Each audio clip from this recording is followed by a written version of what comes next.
Hi, I'm Che. I'm currently in Los Angeles. I'm an actor and a writer and a filmmaker in Los Angeles, and it's raining, which is pretty awesome for us. I first was introduced to Lannette through my friend Samantha. I hadn't talked to Sam in I think maybe like 6 or 7 years, and she called me and was like, Che, I met this filmmaker, I met this amazing woman. You have to get in touch with her. I have to connect you two because I've been working in film for a long time.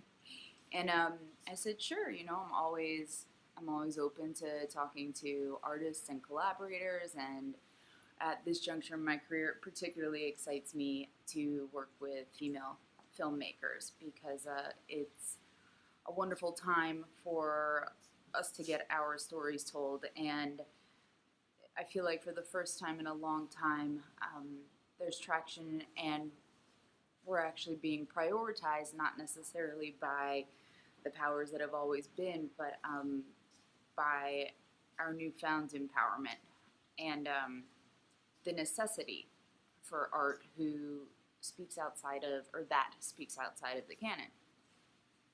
So I touched base with Lannette, and it was a very interesting experience. I should note that I'm from New York City, so I am innately, let's not say innately, I was very much so raised to be skeptical of everything and anything. Trust was earned over a long period of time, and I think you can talk to anybody who's been making films that so much of this process and so much of this venture lies in continuously working with people who you trust.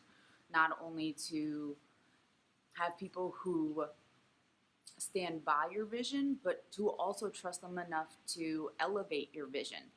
And I think what was interesting about Lannette is that she came forth at this project prioritizing connectivity. So the first time we spoke, she actually, instead of asking me what's my resume, where have I been, what films have I been a part of, what television have I been a part of, all the bullet points you often get asked in a average interview for a position on a film or television set. And she suggested that we start by doing a meditation.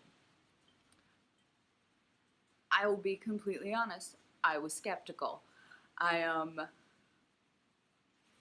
was skeptical, but I was also totally open because I've worked on projects where the element of connectivity has fallen to the wayside, and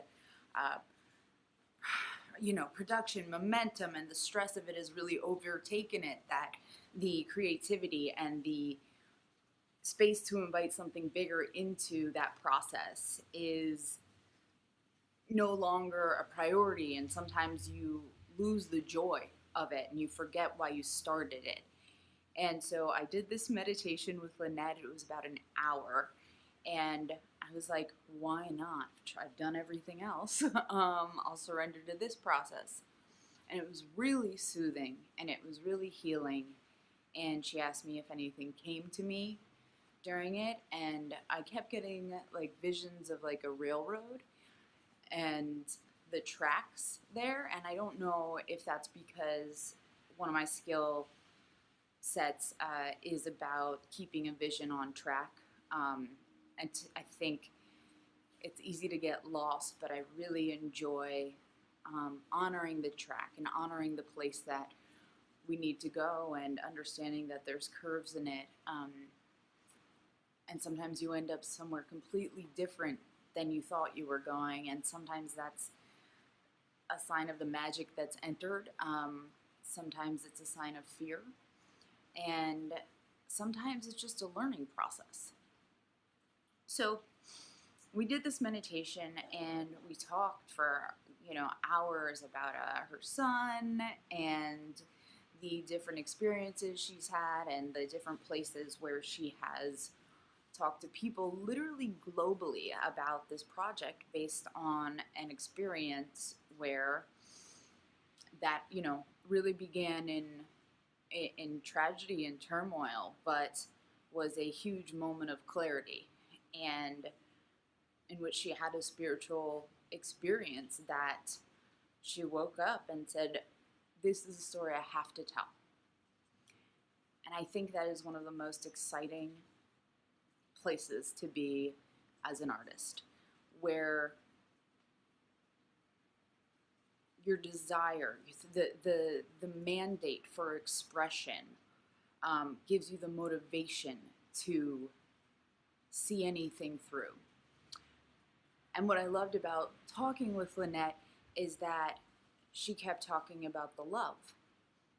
How is this made from a place of love? Because that is ultimately the story. And I think in anything, almost, or the finest pieces of art, in my opinion, obviously, are propelled in some form by love or fear. And often the fear is rooted in a love. It just kind of comes out sideways. So I think it's going to be super challenging, as most great things are. And I think a lot of the times it's hard to talk about more spiritual aspects of life in film, because it gets confused with religion, or preachiness, or sometimes even propaganda. And we know we have a historical use of pressing systemic beliefs onto people, specifically in world film, as well as in the United States, that they didn't ask for. And so to let the story lead and have the messages derived independently, and also giving the viewer the space to have their own experiences and not have to take away whatever lessons were specifically the protagonists, but to see it clearly. And I think essentially, beyond the excitement and the awesome collaborators and the momentum for this project, which values, higher frequency, and is something that Lannette insists upon in a non-forceful way. And, higher frequency I don't think is reserved for the more spiritual, or, people who are more in tune with things. I think it is a underlying force that sometimes we are more in connection with, and sometimes we are less in connection with.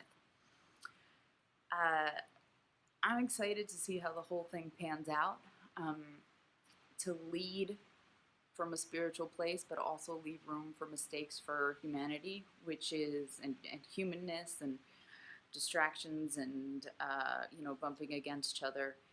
But embracing that instead of deciding that's a problem is going to be really a revelatory process in a lot of ways, or at least for me, where there's a very clear, systematic way to do things, which also can be very beneficial. But to marry that is an adventure in itself. And I think art almost always has something in it that wants to heal, or something that needs to be said to heal the maker. So I don't know where that will take place. Maybe in the finished project, maybe through the project. Maybe people will meet on set that, we're always supposed to meet and never did. So I'm excited for the ride. I think there's going to be a lot of magic in there, and the final product will speak for itself. And we don't know really what that's going to be. We know what we think it's going to be.